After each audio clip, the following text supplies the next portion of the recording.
Acabou o milho, acabou a pipoca, os jogadores do São Paulo se reapresentaram aí ontem, na quarta-feira. Os jogadores ganharam 3 dias de folga, estamos aí em período, né, de data FIFA.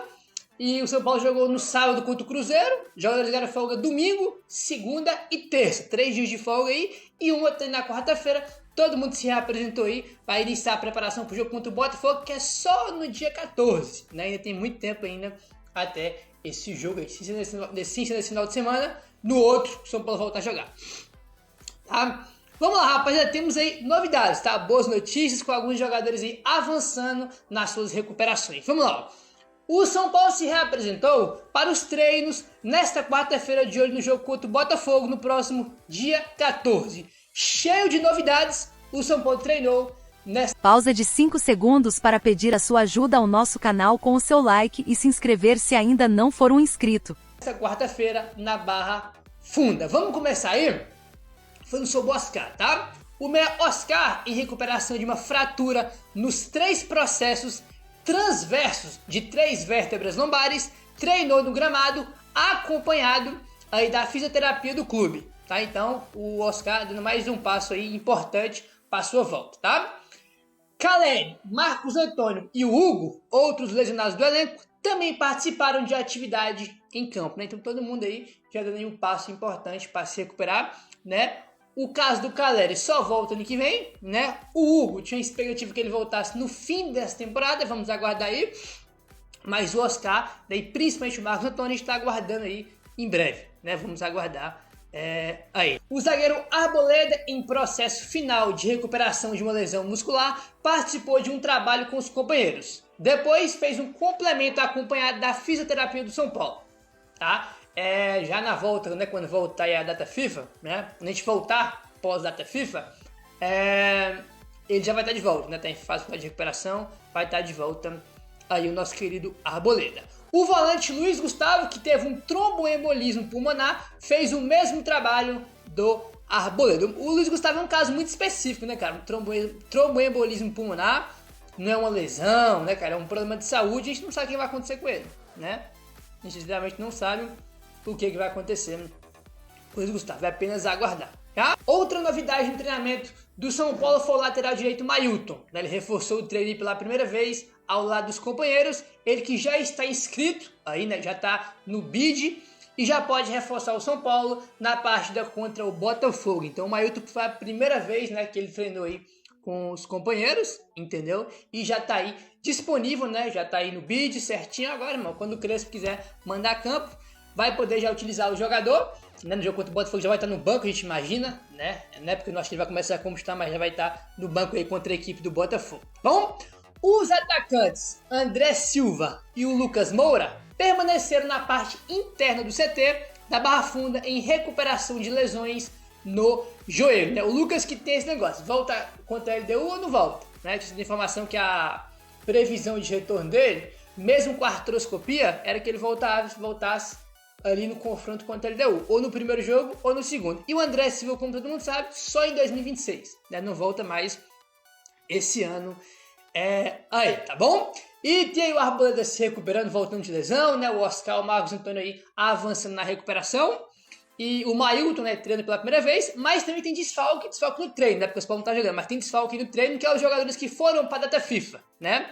O zagueiro Ferrarese, na Venezuela, o volante Bobadilla, no Paraguai, e o atacante Tapia, no Chile, não treinaram porque estão com as suas seleções para as eliminatórias para a Copa do Mundo. Então isso aí, né, como todo mundo sabe, não estão treinando porque estão servindo as suas seleções aí neste período de data FIFA, belezinha? Mais notícias boas aí, né, do que ruins em relação aos machucados, né? O Oscar aí perto de volta, não sei se perto, né, mas avançando bem na recuperação, o Marcos Antônio, né, o Arboleda aí, então mais notícias boas do que ruins em relação aos tantos e tantos desfalques que o São Paulo tem, né? Os 1 milhão de jogadores machucados aí que o São Paulo tem, belezinha? Vamos seguindo aqui agora, rapaziada, e o negócio é o seguinte, o mercado fechou, é verdade, né?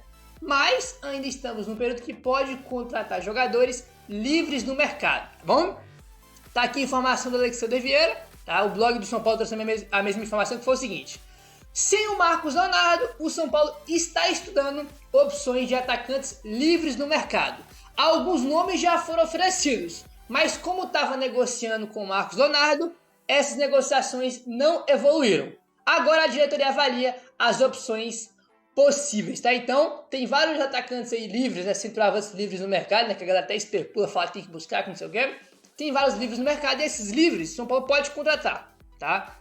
A janela fechou para você comprar jogador, para trazer por empréstimo, mas quem tá livre dá para trazer ainda, bom? Só que o São Paulo tá de olho no mercado em busca de um centroavante aí livre no 0800, né? Mas tem uma preocupação no São Paulo em relação a esses nomes. Por quê? Segundo o blog do São Paulo, o São Paulo está analisando os centroavantes livres no mercado.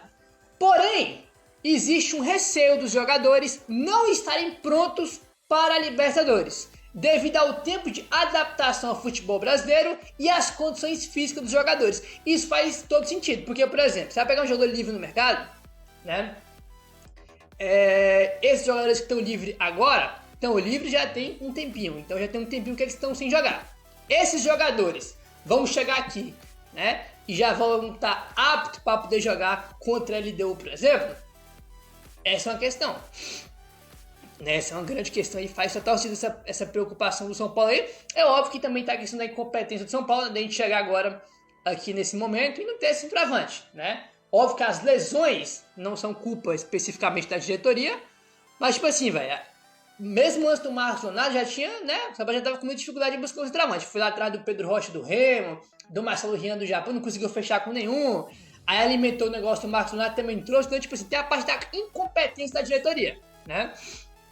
De não ter trazido um jogador para essa posição antes. E agora fica essa preocupação. Pô, será que o cara vai chegar aqui, vai se adaptar e vai estar bem fisicamente para jogar?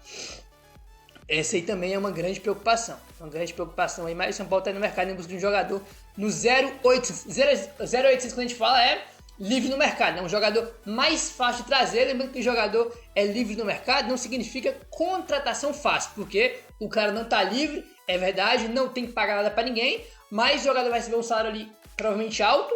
E tem as luvas, né, que o jogador ele recebe, né, de forma diluída no contrato. Né? Tem luva que se acrescenta ainda ao salário. Né? Então, tipo assim, livre o jogador livre você tem um pouco mais de facilidade para trazer, mas não é barato. É sempre bom lembrar. Isso aí, jogadores que estão livres recebem luvas pela assinatura do contrato. Sempre bom lembrar isso aí, tá? E ontem, meu parceiro, o Marcos Leonardo fez um post no Instagram, né, dizendo o seguinte: no fim é você e você. Postou uma foto lá, né? E no fim é você e você. Aí eu vi muita gente, até páginas grandes aí na internet, publicando que se falando que foi indireta pro São Paulo. Eu não acho que foi nada a ver pro São Paulo, tá? No fim é você e você. Eu acho que tá mais fácil indireta pro Al Hilal, né? Que não liberou o jogador, ele tava maluco pra vir jogar no São Paulo, né? Ele não foi inscrito lá na Liga Saudita, só na Champions Asiática. Vai ficar um tempo sem jogar, vai jogar só de vez em quando, né? E ele tava doido pra vir jogar no São Paulo, pô. Ele fez de tudo que podia, que não podia pra vir jogar no São Paulo. E acabou que o Al Hilal não liberou, né? Então, tipo assim, eu acho que é muito mais fácil ir indireta pro Al Hilal do que pro São Paulo. Pro São Paulo acho que tem nada a ver, né? Porque na minha interpretação não teve nada a ver isso aí com o São Paulo, não. Mas enfim, quem sabe o São Paulo e o Marcos Leonardo se reencontram aí no futuro, né? Quem sabe? A gente teve aí também no último dia da janela a questão do Luan, né? Que recebeu propostas de Botafogo e do Fortaleza, né, cara? Fizeram proposta ali para levar o Luan e ele não quis ir, tá? Segundo Alexander Vieira, a vontade de permanecer fala mais alto e Luan fica no São Paulo. O volante entende que pode ser útil dentro do elenco e buscará mais minutos e quer ficar no clube de coração. O Crespo sempre deu apoio e respaldo ao jogador. O técnico conta com o atleta no grupo, mesmo ele não sendo titular. O Luan voltou a ficar feliz no São Paulo, recebeu carinho da torcida e o grupo e sonha em conquistar a Libertadores esse ano, tá? Então tá aí. O Luan, ele trouxe essas propostas, mas ele não quis ir, tá, cara? Cara, ele é um jogador que ele gosta muito do São Paulo, né? Ele até falou depois de um jogo que teve aí, né? Que ele falou que no ano passado o Vitória veio jogar contra o São Paulo aqui, né? E ele disse que ficava chorando, imaginando se ele ia voltar a jogar pelo São Paulo. Ele foi isso depois do jogo contra o Vitória esse ano, né? Que foi aquele 2-0, né? Que ele entrou no finalzinho, jogou bem. Aí, depois do jogo nos bastidores do São Paulo, ele fala que quando ele tava no Vitória no ano passado e veio jogar contra o São Paulo no Morumbi, ele ficava olhando e falando, será que eu vou voltar a jogar aqui um dia? Daí ele voltou aí, né? Tá fazendo bons jogos quando entra, né? Ele é um jogador que gosta muito aí do São Paulo. Tipo assim, o jogador tem uma identificação grande com o São Paulo. E não saiu, né? Então até informação quando saiu do sobre o Fortaleza, né? Tinha informação que tinha que o Fortaleza queria ele por empréstimo e que o São Paulo queria vender ele, mas o Fortaleza queria por empréstimo porque ia valorizar o jogador, que lá ele seria titular do Fortaleza, né? E teve o Botafogo também que fez proposta. Só que o Botafogo não paga os jogadores, né? O Botafogo já tem 3 jogadores já que levou do São Paulo, não pagou até hoje, né? Então não dá pra ficar negociando jogador com o Botafogo. Além dos jogadores que o Botafogo contratou do São Paulo e não pagou, né? Tem vários jogadores também que compraram de outros times e que não pagaram, né? Fora que o Texel tá lá de lado com relação à mira que tem. A gente tem, neste momento, a seguinte situação, que foi o que me pediram para checar no grupo. Zanqueta, mas e aí? A gente fechou a janela e já era. A gente não tem mais chance nenhuma de contratar atacante, não tem perspectiva nenhuma de chegar a jogadores novos. A gente vai conseguir trazer mais alguém, isso é possível. Quando deu mais ou menos umas 8 e pouca da manhã, né? Porque eu tenho um fuso horário de 4 horas antes, então tem que tomar cuidado também para não mandar mensagem cedo demais para as pessoas. Eu fiz a pergunta sobre... Falei, olha só, tem alguma chance da gente ainda conseguir contratar jogadores livres, jogadores que estejam disponíveis no mercado, jogadores que não estejam vinculados a algum clube? O São Paulo ainda mira jogadores, o São Paulo ainda analisa alguns nomes? A resposta que eu tive no mesmo momento foi, sim, nós avaliamos alguns nomes de mercado para reforçar o time caso haja alguma oportunidade. Então, assim, a posição de ataque, principalmente, é a mais vista. O São Paulo tem, então, uma possibilidade de contratação de jogadores. O São Paulo tem, então, uma chance de trazer jogadores. Essas são as posições das pessoas que respondem pelo clube. Se vai trazer, se vai contratar, quem vai contratar, que situação que vai ser, você já sabe. A situação é jogador livre. E aí se encaixa no que o São Paulo quer. Estar livre não significa ser barato. Estar livre significa ser mais fácil. Ao mesmo tempo, significa que jogadores cobram luvas altas, cobram taxas altíssimas de valores vinculados à remuneração, porque eles não têm taxa de transferência. Então, nem sempre fala assim, mas o fulano lá, se pegar o salário dele, dá 1 milhão. Se ele está sem clube, oferece 500, ele aceita. Não é tão simples assim. Por isso que eu estou falando. Não é tão simples assim, porque tem agente, aí vai ter comissão de empresário, tem registro, aí o cara vem se mudar, principalmente jogadores europeus, como vocês viram na lista, tipo, o próprio Balotelli, Abubakar, Paco Alcácer, são essas, Ben Yedder, tem uma série de nomes aí que vocês pegam de medalhões mesmo, de jogadores que já tiveram fama e sucesso na Europa e que não estão num bom momento ou não estão bem em seus determinados respectivos clubes e hoje estão livres. Inclusive não assinaram como ninguém por alguns motivos. Por exemplo, o Ben Yedder teve um caso lá de agressão sexual na França, teve uma complicação grave, está livre, ninguém contratou. Tem alguns casos que o cara fica realmente no ostracismo. O que a gente tem de informação hoje para passar para vocês depois eu te atendo, meu amigo. O que a gente tem de situação hoje que é grave para alguns jogadores eles estão parados, eles não estão com clubes. Muitos deles demorariam a se recuperar. Então muita gente fala assim, mas se o São Paulo contratou Rigoni, Mailton, Tolói, tem que escrever e só pode escrever 3 agora, para que o São Paulo contrataria um atacante? A grande questão é a seguinte, se o São Paulo contratar um outro atacante agora, ele não vai se recuperar tão rápido, não vai estar apto a jogar tão cedo, a ponto de você falar assim, esse cara vai ser titular contra a LDU. Dificilmente um jogador estaria livre hoje e já estaria pronto para jogar contra a LDU, por exemplo, para ser titular e representar. O que o São Paulo pode visualizar e vislumbrar a gente ter, no final, se a gente passar para a semifinal da Libertadores, o São Paulo pode fazer mais 3 trocas das quartas de final. Então vamos imaginar que agora a gente inscreva Rigoni, Tolói e Mailton, passe para as semifinais e contrate... Exemplo, tá? Tô falando um exemplo, isso aqui é hipotético. Vamos imaginar, o São Paulo foi lá e contratou o que todo mundo fica falando aí. Podia tentar o Paco Alcácer. Vamos imaginar que numa possibilidade remota ou numa suposição, uma hipótese, o São Paulo contrate o Paco Alcácer. Até o cara chegar, se ambientar, se adaptar, começar a treinar, fazer essas coisas, ele não joga Libertadores. Ele vai começar a jogar, sei lá, pro final de setembro, começo de outubro. E aí, se você passa para a semifinal da Libertadores, o cara poderia, depois da outra fase, ser inscrito. Isso foi o que eu ouvi hoje. Faz sentido? Faz sentido. Vai valer a pena financeiramente? O cara vai render no São Paulo? Não sei. Fato é que essa possibilidade existe e o São Paulo, quando eu perguntei, ele confirmou que estão de olho sim em nomes para o ataque. Aí jogaria brasileiro e poderia jogar Libertadores. Nesse caso, não teria limite. A única prerrogativa neste caso, além das questões financeiras graves que o São Paulo tem de dificuldade, é o cara estar livre no mercado para poder fazer essa relação, beleza? Então, o São Paulo hoje, oficialmente, com as informações que eu apurei, com as pessoas do São Paulo que mexem com isso no mercado, falaram: estamos analisando nomes. Notícias do São Paulo, bora explicar essa história. O São Paulo pode terminar com déficit esse ano. Vou te explicar em detalhes, fazer um balanço da janela de transferências. O São Paulo ainda pode buscar um reforço para ser centroavante. Vamos trazer alguns detalhes referentes a isso. E quem vai ganhar espaço agora com a saída do Patrick? Bora trazer informações sobre o São Paulo. São Paulo pode terminar o ano com déficit. Bora explicar essa história, pegar um pouquinho a barca ali da matéria do Bruno Gilfruda, lá do GE, que foi o seguinte, e a gente conseguiu ouvir algumas versões.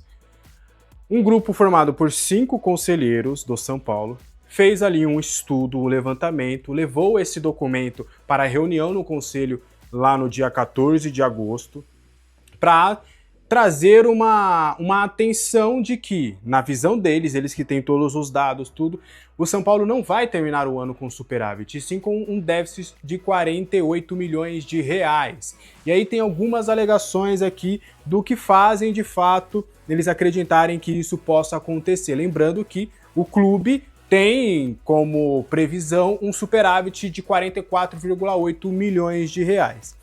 E aí eles indicam que houve as despesas acima do que era previsto foram de 20%. E são outras questões ali que podem levar ao déficit, principalmente sem a venda de jogadores. Eles atestam que precisa, para o clube não fechar no déficit, vai precisar de mais jogadores vendidos, ou que o São Paulo chegue, por exemplo, numa semi ou numa final de Copa Libertadores da América. Tá? O que também ultrapassa o que era o previsto, que era somente chegar às quartas de final, por exemplo. E aí, sem a presença de jogadores, sem a venda de jogadores, o déficit pode chegar a 118 milhões de reais. Os gastos do clube no primeiro semestre, essa informação a gente trouxe com exclusividade, somaram de 457 milhões, superando os 54 milhões do que foi orçado neste período. E aí a dívida total do São Paulo chegaria a 1 bilhão, basicamente, caso toda essa situação não seja solucionada. E aí, na metade, no primeiro semestre, o São Paulo fechou com um déficit de 31 milhões. É menor do que o previsto era de 45 milhões. Só para você ter uma noção, por exemplo, a folha salarial do São Paulo hoje está em algo em torno de 28,3 milhões por mês. E aí eles atestam também que deveria se diminuir drasticamente também essa folha salarial. As receitas do clube nos 6 primeiros meses do ano foram de 424 milhões, superando em 66 milhões a expectativa inicial. Ou seja, o São Paulo ele conseguiu faturar mais, só que as despesas também cresceram. Então, o São Paulo, já que arrecadou mais do que o previsto, a expectativa era de conseguir até diminuir a dívida mais do que o previsto, só que não há um controle de gastos hoje no São Paulo, e há uma dificuldade mesmo sem contratar os jogadores a custo. Então há esse alarde por parte desses conselheiros de que sim, o São Paulo pode acabar terminando o ano no déficit. E aí outras questões que eles trouxeram também. O departamento de futebol e base extrapolou 22% do orçado inicialmente, nos últimos 3 meses do semestre. O clube social ultrapassou 15% também do que era previsto para esse período, e o futebol profissional foi de 22% e o de base foi de 25%. Então, resumindo para vocês, mesmo com o FIDIC, mesmo sem contratar jogadores, no relatório apresentado por esses 5 conselheiros, o São Paulo ultrapassou drasticamente os gastos e, por conta disso, corre o risco de terminar no déficit. A gente trouxe informação com exclusividade de que até maio a dívida do São Paulo tinha aumentado para 979 milhões, mesmo com as vendas, mesmo com tudo. O São Paulo, as pessoas já da situação do São Paulo, sempre falam: vamos esperar o balanço final, não dá para fazer projeções agora, tem que esperar o balanço, só que dá para se fazer realmente uma análise deste momento. E a análise do momento é: o São Paulo não está conseguindo controlar os seus gastos. Um alento também pode ser esse fundo de Cotia com uma grana imediata que também pode acabar dando um respiro financeiro. Mas não se engane, o São Paulo não está conseguindo controlar as suas contas e isso pode ser prejudicial. Se o São Paulo não aumentar drasticamente a sua receita, o São Paulo pode acabar não conseguindo mais superar e sozinho no associativo terminar com essa dívida que a gente sabe que tem assolado bastante, tem dificultado o São Paulo, principalmente no mercado. O que você acha disso tudo? Eu quero saber a sua opinião nos comentários. Eu quero que você aproveite o Futebol Clube sem Patrick. Quem é que vai assumir o posto de terceiro lateral esquerdo? Obviamente, Nicolas. A gente trouxe com exclusividade há 2 semanas, se eu não me engano, que o Nicolas estava agradando muito ao técnico Hernan Crespo. Ele tem gostado muito do desempenho do Nicolas nos treinamentos e chamou o Nicolas para ser um atleta profissional. E aí, por conta disso, né, o Crespo entendeu que o Patrick iria acabar perdendo espaço. Até a titularidade dele contra o Cruzeiro foi muito ainda por uma questão de hierarquia e ele não iria queimar o Nicolas nessa etapa, né? Porque sem o Enzo Dias suspenso, o Wendel ainda voltando sem condições de ser titular, era o Patrick, era a opção que tinha, não dava para colocar o Nicolas nessa fogueira.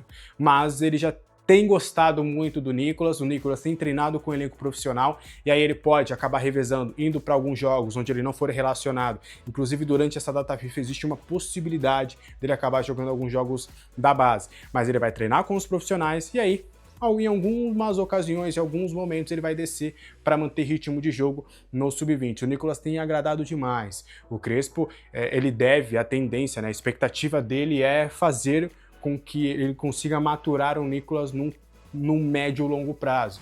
Ele entende que está se tratando de um jogador, de um lateral, de um ala que entra muito no perfil que ele gosta.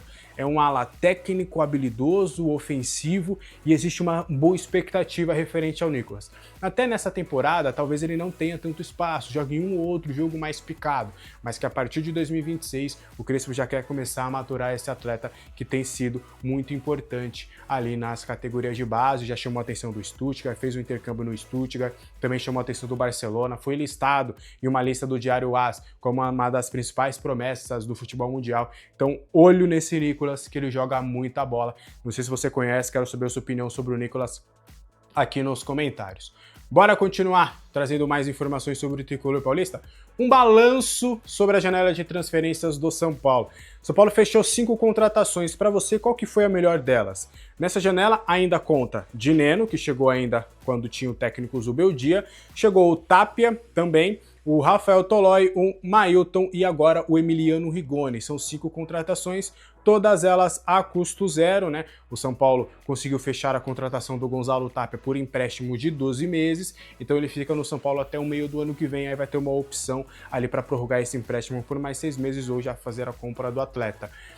Também tem o Dineno, que chegou com aquele contrato de produtividade, né? Ele aceitou reduzir o seu salário nesses 6 primeiros meses de contrato com o São Paulo. Caso ele bata as metas, ele renova por mais uma temporada. Nesse momento o Dineno está bem longe de bater as metas, inclusive, mas quem sabe agora, sem a presença de um 9, sem a chegada do Marcos Leonardo, se ele pode ter mais minutos. Outra contratação foi o Rafael Tolói, chegou livre no mercado, depois de 10 anos atuando na Atalanta, deve ter condições de enfrentar o Botafogo, tem treinado bem, tem aprimorado a parte física e é possível que ele jogue contra o Botafogo, pelo menos para ficar no banco de reservas. O contrato dele é até 2026 e tem uma cláusula, se ele jogar 50% dos jogos em 2026, ele vai renovar por mais uma temporada. O Mailton, depois de toda aquela novela do Metalist, tudo foi anunciado, contrato até dezembro de 2027, vai fazer a ala direita do São Paulo, é um nome que tem agradado muito o Crespo. Crespo gosta muito do estilo ofensivo do Mailton. E agora, no último dia da janela de transferências, chegou o Rigoni. Rigoni reduziu o salário, contrato até dezembro deste ano. Se bater algumas metas, prorroga esse contrato até 2026. E aí, essas são as contratações do São Paulo. Qual que você gostou, qual que você não gostou? Eu, particularmente, minha opinião, Gonzalo Tapia, não entendi muito o movimento. O Dineno, acho que quando chegou valeria a pena, porque seria mais uma opção de 9. Acho que eu preciso ver mais do Dineno do que propriamente já ter uma opinião formada sobre ele. O Rafael Tolói, acho que pela urgência no mercado se fazia valer a chegada de mais um zagueiro. O Mailton também acho que é uma boa contratação e gosto desse estilo, né, de ser um jogador que vai, de fato, chegar para disputar o jogo da vida a cada minuto, porque é a chance da vida dele de jogar no São Paulo. E o Rigoni não gosto, mas eu respeito, porque assim, olha o que o Crespo fez. Fez esse time jogar, aceitou reduzir salário dele, aceitou pegar a dívida que não pagam desde 2021 e jogar para esse novo contrato, tem aceitado um monte de coisa. Aí ele faz um pedido que é o Rigoni e eu vou falar, não, pô, eu não tenho essa cara de pode chegar, não, Rigoni. Ô Crespo, não vou contratar o Rigoni não. Pô, olha o que o Crespo fez. Então acho que se ele pede o Rigoni, eu acho que faz justo. E aí deixa nas mãos do treinador aí pra ver se ele de fato vai conseguir fazer o Rigoni jogar ou não. O que você acha? Quero saber a sua opinião nos comentários.